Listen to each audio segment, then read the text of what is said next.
여러분, 왜 성탄절을 알리는 그 불빛이 기념이 되었을까요? 단순히 성탄절의 불빛은요, 장식을 넘어서서 아주 중요한 상징적인 역할을 우리에게 전하고 있습니다. 성탄을 알리는 불빛은 바로 이 땅에 빛으로 오신 예수 그리스도를 알리는 그 빛을 나타내고 있는 것입니다. 지금으로부터 2000년 전에 예수께서 탄생하시던 그때에도 아주 큰 별빛이 온 유대 땅을 비추게 됩니다. 그리고 그 별빛을 따라 온 동방의 박사들은 유대인의 왕이시고 온 인류의 왕이신 예수님을 만나게 됩니다. 크리스마스 성탄의 빛으로 오신 그 예수님을 전하고 만나는 시간이 바로 성탄절 크리스마스입니다. 성탄의 불빛이 단순히 그냥 크리스마스 시즌을 알려주는 빛이 아니라 흑암 속에 있는 세상에게, 또 빛을 잃어버린 사람들에게 빛으로 오신 예수 그리스도를 전하는 기쁨의 소식이 되어야 할 줄로 믿습니다. 오늘 이 예배를 통해서 우리가 찾아야 될 분이 있어요. 이 성탄절에 저와 여러분이 찾아야 될 분이 반드시 있습니다. 그것은 산타 할아버지가 아닙니다. 성탄절에 함께 보낼 사랑하는 사람과 혹은 가족이 아니에요. 아이들이 기대하고 있는 크리스마스 선물이 아닙니다. 이 성탄절에 우리가 찾아야 될 분, 바로 빛으로 오신 예수님을 우리가 만나야 될 줄 믿습니다. 성탄의 주인공이시고 온 세상의 빛으로 오신 그 주님을 여러분의 인생의 왕으로 모셔드리는 올해 성탄절이 되시길 주님의 이름으로 축원합니다. 오늘 말씀의 첫 번째는요, 만왕의 왕으로 오신 예수님입니다. The King of Kings Jesus예요. 여러분, 예수님이 탄생하실 때에 예루살렘에는 큰 소동이 일어나기 시작합니다. 왜냐하면 새로운 왕이 나타났기 때문입니다. 아니, 더 정확하게 말하자면요, 진짜 왕이 나타나게 된 것입니다. 오늘 본문의 1절과 2절 말씀 함께 보겠습니다. 헤롯 왕 때에 예수께서 유대 베들레헴에 나심에 동방으로부터 박사들이 예루살렘에 이르러 말하되 유대인의 왕으로 나신 이가 어디 계시냐? 우리가 동방에서 그의 별을 보고 그에게 경배하러 왔노라 하니. 여러분, 지금 이스라엘의 왕이 누구입니까? 헤롯 왕입니다. 헤롯 왕. 헤롯 왕이 이스라엘을 통치하고 있는 왕의 시대입니다. 동방에서부터 박사들이요, 예루살렘 왕의 궁궐로 찾아왔습니다. 그리고 말하고 있어요. 유대인의 왕으로 오신 이가 있다고 하는데 그분이 어디 계십니까? 라고 물어보는 겁니다. 마치 이런 상황 아닙니까? 여러분이 집주인으로 그 집에 있는데 어느 날 갑자기 낯선 이가 여러분의 집에 찾아왔어요. 그리고 말합니다. 이 집 주인은 당신 말고 따로 있습니다. 그 사람 만나러 왔습니다. 라고 말하면요, 여러분 어떻겠습니까? 아니, 내가 우리 집 주인인데 또 다른 주인이 있다는 말인가? 당장에 여러분 집 문서 찾아보고 부동산에 전화해서 이거 내 집 아니었냐라고 여러분 난리가 나지 않겠습니까? 지금 똑같은 상황이 벌어졌다라는 것이에요. 이스라엘의 왕이었던 헤롯에게 찾아가서 말합니다. 유대인의 왕이 태어났다라는데 그 왕이 지금 어디 있냐라는 것이에요. 여러분, 헤롯이 어떤 사람이었을까요? 헤롯은요, 포악하기로 유명한 사람이었습니다. 이스라엘의 절대 권력을 갖고 있는 사람이었어요. 또한 그가 통치할 당시에는 자신의 권력을 노리는 사람들은 그냥 무차별하게 살해했던 왕이 바로 헤롯 왕입니다. 그가 얼마나 정말 포악한 왕이었는지 주님이 이 땅에 오셨다는 소식을 듣게 됐을 때 헤롯 왕은 2살 아래의 모든 이스라엘의 사내 아이들은 다 잡아 죽일 정도로 그만큼 자신의 권력에 집착하고 있었고 포악했던 왕이 바로 헤롯 왕이었다는 것이에요. 왕은 하늘 안에 나 한 사람뿐이어야 되고 온 이스라엘 통치는 내 안에 있다라고 믿었던 이 헤롯 왕에게 진짜 이스라엘의 왕이 탄생했는데 그가 어디 계시냐고 지금 찾고 있다라는 것입니다. 자, 이 놀라운 사실이 헤롯 왕뿐만 아니라 온 예루살렘에 퍼지기 시작합니다. 과연 어떠한 소식이었을까요? 한 가지 소식이었죠. 진짜 왕이 나타났다. 이 소식 아니겠습니까?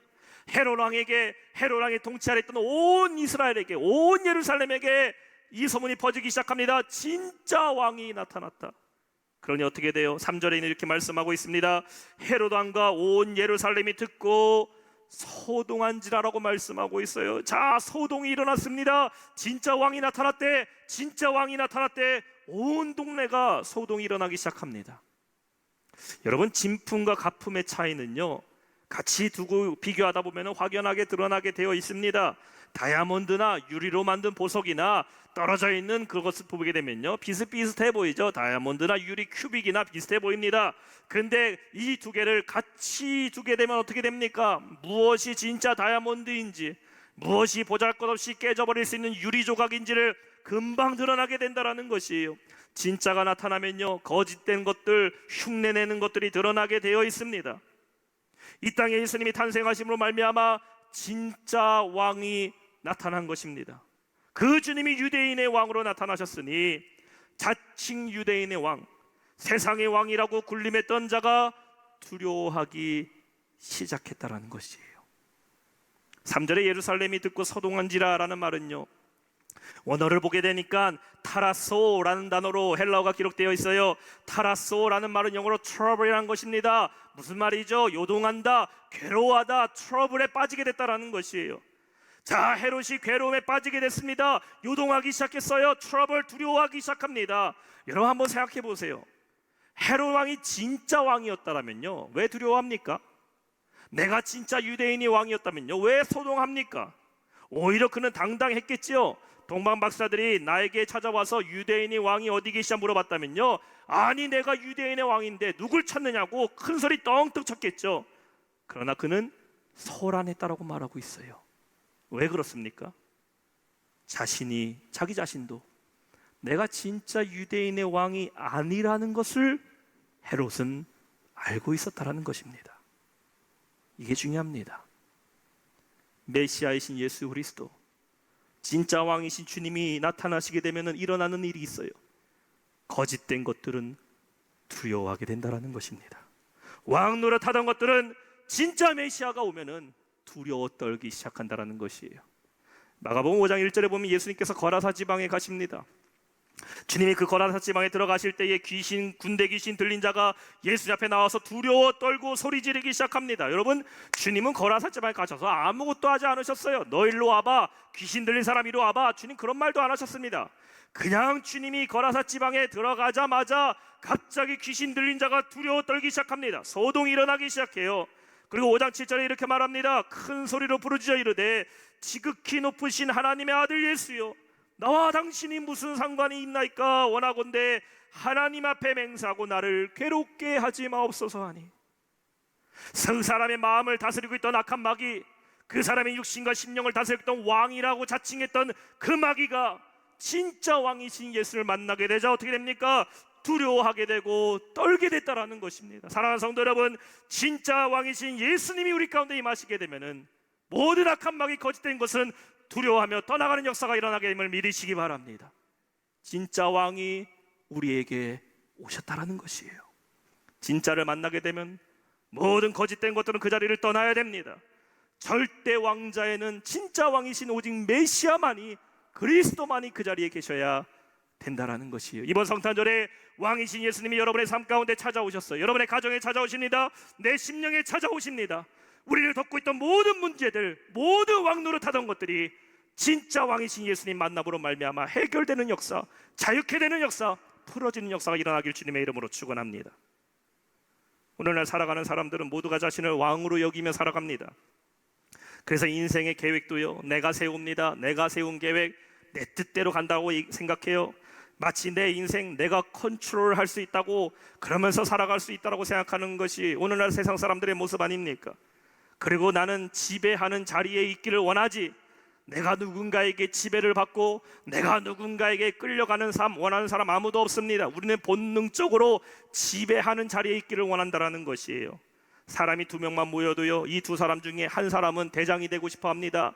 사람이 많이 모일수록 그 중에서 내가 리더 되고 싶고 내가 대장이 되고 싶어 하는 그런 사람들 신경전이 일어나게 돼요. 가정과 일터에서도 보면 내가 주도적으로 움직이기를 좋아합니다. 내 자녀도 내가 왕이 돼서 내 뜻대로 되기를 원합니다. 내 미래의 꿈과 계획도 내가 세운 계획이니까 내 뜻대로 되기를 원합니다. 그러나 여러분, 우리는 우리 인생의 왕이 될 수가 없다라는 것이죠.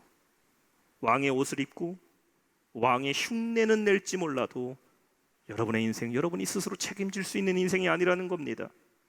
한번 생각해 보세요. 진짜 여러분의 인생의 왕이 여러분이라면은, 진짜 왕이라면 정말 책임져야 되는 것 아닙니까? 정말 왕이라면 내가 하고 싶은 대로 다 할 수 있어야 되고 다 능치 못하는 능력이 우리에게 있어야 되는 것 아닙니까? 그러나 우리는 스스로 할 수 있는 것이 아무것도 없다라는 것이에요. 건강이 그러합니까? 삶의 계획이 그러합니까? 코로나로 인해서 전 세계가 고통 가운데 있는데 정말 여러분이 힘으로 그거 물리칠 수 있습니까? 못합니다. 우리는 그저 왕의 흉내를 내고만 있는 연약한 인간의 모습이 그렇다면 우리의 모습이라는 것이 마치 헤롯 왕이 궁궐에 갇혀 있는 모습같이 이스라엘 백성의 삶의 문제는 전혀 해결하지 못하고 그들의 영혼의 문제도 해결하지 못하는 왕의 옷만 입고 있는 헤롯 왕의 모습이 연약한 우리의 모습이라는 것입니다. 그렇다면 우리에게는 누가 필요할까요? 우리에게는 진짜 왕이 필요하다라는 겁니다. 여러분의 인생의 진짜 왕은 누구십니까? Who is your true king? 그 true king이 여러분 자신입니까? 내가 믿는 사람들이에요? 내가 믿고 있는 왕이 내가 갖고 있는 물질입니까? 능력입니까? 그렇다면 여러분은 거짓된 왕의 흉내를 내고 있는 것을 모시고 있는 사람들에 불과합니다. 우리의 삶의 진짜 왕은 이 땅에 오신 메시아 예수 그리스도 한 분임을 믿으시기 바랍니다. 그 왕을 내 인생의 왕으로 모시는 자, 그분을 내 삶의 주인으로 모시는 자는 주님께서 책임져 주신다는 것이에요. 진짜 왕은 능치 못함이 없음을 믿으시기 바랍니다. 그분은 오직 한 분 예수 그리스도입니다. 그분이 진정한 메시아 그리스도가 우리의 왕이 되셔야 된다는 것이에요. 디모데전서 6장 15절은 말씀하고 있습니다. 하나님은 복되시며 유일하신 주관자이시며 만왕의 왕이시며 만주의 주시오라고 말씀하고 있어요. 맞습니다. 오직 우리 주님만, 우리 예수님만 우리의 왕이심을 믿으시기 바랍니다. 가장 안타까운 사람들이 누구입니까? 진짜 왕이 나타났음에도 불구하고 이 왕을 내 삶의 왕으로 모시지 못하는 사람들 아닙니까? 예수님은 왕으로 이 땅에 오셨어요. 주님은 만왕의 왕이시며 만물을 다스리시는 왕이십니다. 그 주님이 여러분의 삶을 다스려 주신다면 우리는 두려울 것이 없습니다. 왕의 모습을 갖추고 있는 것들을 의지하지 말고 진짜 메시아 왕 중의 왕으로 오신 The King of Kings 예수님을 왕으로 모셔드리는 이번 성탄절 되시기를 주님의 이름으로 축원합니다. 오늘 말씀의 두 번째는 겸손의 왕으로 오신 예수님입니다. The King of Humility is Jesus. 겸손의 왕으로 오신 예수님. 자, 여러분 동방박사들이요 왕을 찾기 위해서 어디로 먼저 갔습니까? 그들은요 가장 먼저 예루살렘 궁궐로 갔습니다. 왜냐하면요 왕이 태어났어요. 그럼 여러분 생각하세요. 왕은 어디서 태어날까요? 자연스럽게 궁궐에서 태어나지 않겠습니까? 이 땅의 모든 왕들의 자손들은요 다 궁궐에서 화려한 장식 가운데 아주 포근한 잠자리에서 태어나게 됩니다. 그렇기 때문에 동방 박사들도 큰 별빛을 따라가다가 이 별빛이 유대인에서 이스라엘 땅에 멈춘 걸 보고서 자연스럽게 예루살렘 궁궐로 찾아가게 된 겁니다. 그러나 그곳에서 그들은 예루살렘의 왕, 진정한 왕을 찾지 못합니다. 왕이신 예수님은 어디서 태어나셨습니까? 유대 중에서도 가장 작은 마을 베들레헴에서 탄생하시게 됩니다. 오늘 성경의 6절에 말씀하고 있어요. 또 유대 땅 베들레헴아 너는 유대 고을 중에 가장 작지 아니하도다. 내게서 한 다스리는 자가 나와서 내 백성의 이스라엘의 목자가 되리라 하였음이니라.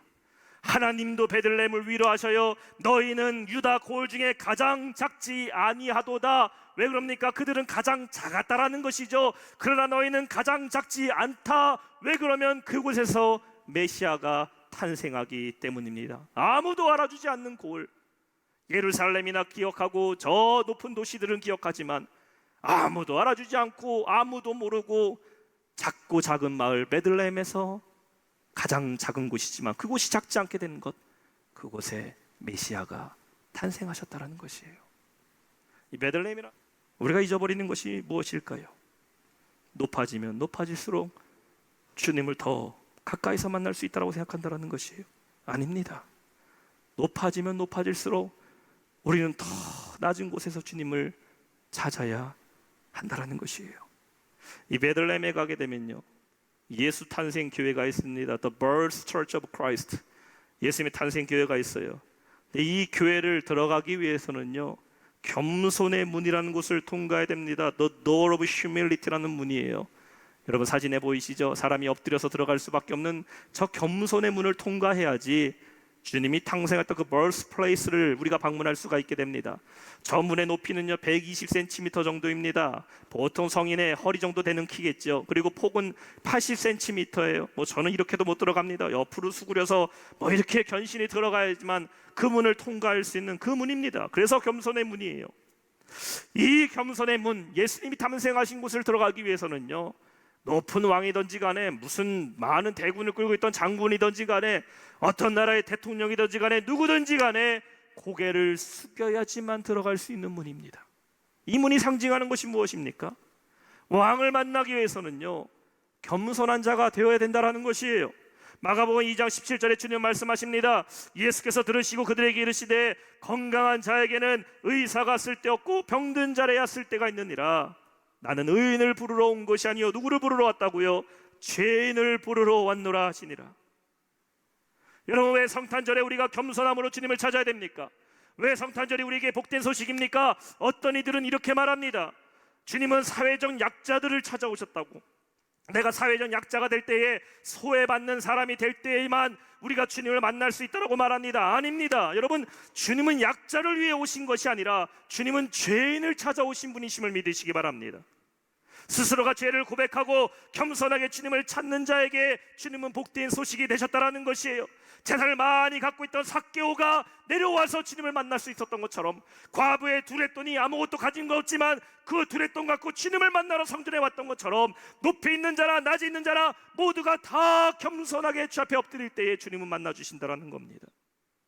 성탄절은 어떠한 특정한 이들에게만 복된 소식이 아니라 겸손한 자에게, 주님을 만나고자 갈급한 자에게 주시는 복된 소식이라는 것이에요. 부유한 자나 가난한 자나, 강한 자나 약자나, 사회적으로 인정을 받는 사람이나 배척을 당하는 사람들이나, 지혜로운 자나 미숙한 사람들이나, 유대인이나 이방인들이나 할 것 없이 겸손함으로 주님을 찾는 자들을 만나주시는 복된 소식이 바로 성탄절임을 믿으시기 바랍니다. 동방의 박사들 베들레헴에 계신 예수님 찾아갔습니다. 그리고 그 주님을 감격적으로 만나게 됩니다. 근데 여러분 한번 생각해 보세요. 헤롯 왕과 그 예루살렘에 있던 대제사장들, 그리고 그들의 서기관들을 보세요. 오늘 본문의 4절과 5절 말씀 보면요, 헤롯 왕과 제사장들과 율법학자들은 그리스도가 어디서 나시는지를 알고 있던 사람입니다. 헤롯 왕이 물어보죠. 아니, 그리스도가 어디서 난다 그랬습니까? 할 때 제사장과 바리새인들, 서기관들이 말합니다. 왕이시여 베들레헴에서 난다고 합니다. 그들이 몰라서 찾아간 게 아닙니다. 알고 있습니다. 그럼에도 불구하고 왕을 만나러 가지 않는 교만한 자들이 있다는 겁니다. 동방 박사들과 이들의 차이가 무엇입니까? 낮은 곳에 계신 주님 만나기 위해서 간절함으로 찾아간 사람은 주님 만나게 되는 것이고, 스스로가 죄인인지 모르고 왕이 필요한 자인지를 모르고 찾지 않는 사람은 아무리 주님이 베들레헴에서 탄생하셔도, 설상 그 주님이 예루살렘 성문 앞에 서 계셔도요, 그들은 만나지 않는다라는 것이에요. 실제로 주님은 예루살렘에 입성하셨지만 그들은 주님을 믿지 않습니다. 여러분, 우리 곁에 계시고 겸손의 왕으로 오신 그 주님을 간절함으로 만나는 여러분 되시길 주님의 이름으로 축원합니다. 여러분이 어떤 자리에, 어떤 지위에 있는 것이 중요한 게 아니에요. 중요한 것은 내가 주님 만나기 위해서 얼마나 더 내려갈 수 있느냐입니다. 내 안에 교만함 내려놓고, 내가 주인 삼았던 것들 그거 다 내려놓고 낮은 자리에 오신 그 주님을 만나는 축복이 우리 모든 영락의 성도들 가운데 넘치기를 축원합니다. 내가 주님을 간절히 찾는 마음으로 내려가면 내려갈수록 우리 주님 그곳에서 깊이 만나주시고 오히려 우리를 높여주시는 주님이심을 믿으시기 바랍니다. 마지막 세 번째, 경배의 왕으로 오신 예수님입니다. The King of Worship is Jesus. 경배의 왕으로 오신 예수님. 자, 여러분, 동방 박사들이요, 예수님을 찾아온 목적이 과연 무엇이었을까요? 그들이 왜 주님을 찾기 위해서 그 먼 걸음을 왔는지 2절 후반절에는 그들이 온 목적을 이렇게 말하고 있습니다. 그에게 경배하러 왔노라. 2절 말씀 보세요. 유대인의 왕으로 나신 이가 어디 계시냐? 우리가 저 동방에서부터 그의 별을 보고 그에게 경배하러 왔다라고 말합니다. 그들은 have come to worship him. 주님을 경배하기 위해 왔다라는 것이죠. 그리고 베들레헴에 갔습니다. 그리고 베들레헴에 계신 그 예수님을 만난 그들이 무엇을 하게 됩니까? 11절 말씀 보세요. 집에 들어가 아기와 그의 어머니 마리아가 함께 있는 것을 보고 엎드려 아기께 경배하고, 보배 앞을 열어 황금과 유황과 모략을 예물로 드리니라. They bow down and worship him. 경배하러 찾아왔던 그들은 주님 만나게 됐다, 경배했다라는 것이에요. 예수를 만나 이들이 한 것은 경배라는 것입니다. 여러분, 성탄절은 어떠한 날입니까? 메리 크리스마스, 1년에 마무리하면서 서로에게 덕담을 나누고 인사를 나누고 준비한 선물들을 나누는 그런 날이 성탄절이 아닙니다. 성탄절은요, 주님을 경배하는 날입니다. 주님을 나의 주인으로 고백하는 날이 바로 성탄절입니다. 이 경배라는 말이 헬라어로 프로스쿠네오라는 단어로 기록되어 있어요. 영어로는 월십이죠. 근데 이 프로스쿠네오, 경배라는 단어는 오직 성경의 두 사람에게만 해당됩니다. 하나님과 예수님에게 썼던 단어예요. 하나님과 예수님만 경배한다라는 것이죠. 월십이라는 이 단어가 우리에게는 예배라고 익숙한 말이지만 이 정확한 말의 의미는 이렇습니다. 복종하다라는 뜻을 갖고 있는 이 프로스라는 말과 복종하다는 뜻과 엎드려 절한다는 의미를 갖고 있는데요, 무엇을 향하여라는 말의 프로스라는 단어와 입을 맞추다, 연합하다라는 뜻의 쿠네오라는 단어가 합성돼서 복종하다, 엎드려 절한다라는 뜻을 갖고 있어요. 즉 경배라는 것은 무엇입니까? 어떠한 대상을 향하여? 그 대상은 두 명이라고 그랬잖아요. 하나님과 예수 그리스도. 주님을 향하여 입을 맞추다, 주님을 향하여 내 머리를 숙이고 경배하는 것, 그것이 바로 경배라는 것이에요. 동방 박사들은 예수를 만나서 경배했습니다. 여러분, 그들은 이방인들이에요. 유대인들이 아닙니다. 예수님을 전혀 알지 못하는 자들입니다. 그러나 그들은 주님 만나자 그 주님을 자신의 왕으로 모십니다. 저 멀리 동방에서부터 준비했던 가장 귀한 황금과 유황과 모략을 주님 앞에 왕에게 드릴 것을 내어놓습니다. 유대인의 왕인 그 주님은 동방의 모든 나라들의 왕이셨고 온 인류의 왕이시며 자신들의 왕이라는 것을 동방 박사들은 느끼고 그 주님을 경배한 것입니다. 예수님을 왕으로 인정하는 성도, 예수님을 왕으로 모시는 사람은 마땅히 그 주님을 경배해야 합니다. 오늘날 여러분의 삶은 누구를 경배하며 살고 계십니까? 무엇을 향하여 여러분의 머리를 숙이고 있고 누구를 향하여 여러분의 입을 맞추고 연합을 이루려고 하고 있습니까? 여러분은 왕이신 그 주님께 경배함으로 무엇을 드릴 수가 있습니까? 오늘날에 예배하는 사람들은 많지만 참되게 예배하는 자, the true worshiper, 참되게 진정으로 예배하는 자를 주님은 찾고 계신다라고 성경은 말씀하고 있어요. 요한복음 4장 23절 말씀입니다. 아버지께 참되게 예배하는 자들은 영과 진리로 예배할 때가 오나니 곧 이때라. 아버지께서는 자기에게 이렇게 예배하는 자들을 찾으시느니라. 원어대로 해석하면 이렇게 말할 수 있어요. 아버지께 참되게 프로스쿠네테스, 경배하는 자들은 영과 진리로 경배할 때가 오나니 곧 이때라. 아버지께서는 자기에게 이렇게 경배하는 자들을 찾으시느니라. 예배는 성전에서 드려지는, 온라인에서 드려지는 예배, 1시간의 예배가 경배가 아닙니다. 예배는 곧 경배예요. 여러분의 삶을 드리는 것이에요. 내가 가장 귀하게 여기는 것을 왕이신 주님께 내어놓는 신앙의 고백의 시간이 예배입니다. 그것이 나의 시간이 될 수 있어요. 내 물질이 될 수 있습니다. 여러분이 가장 잘하고 있는 재능이 될 수가 있어요. 건강이 될 수 있습니다. 주님을 향한 그 모든 사랑이 될 수 있어요. 그것을 내가 주님께 드리는 것, 그것이 바로 경배입니다. 모든 소유는 나에게 있는 것이 아니라 주님이 갖고 계신다는 것을 인정하는 것, 그리고 언제든지 주님이 원하신다면, 주님이 뜻하신 바가 있다면 내어드릴 수 있는 가구가 내 안에 있는 것, 그것이 바로 경배의 삶입니다. 누가 주님께 경배할 수 있을까요? 내 자신을 높이는 사람은 절대로 주님을 경배할 수가 없습니다.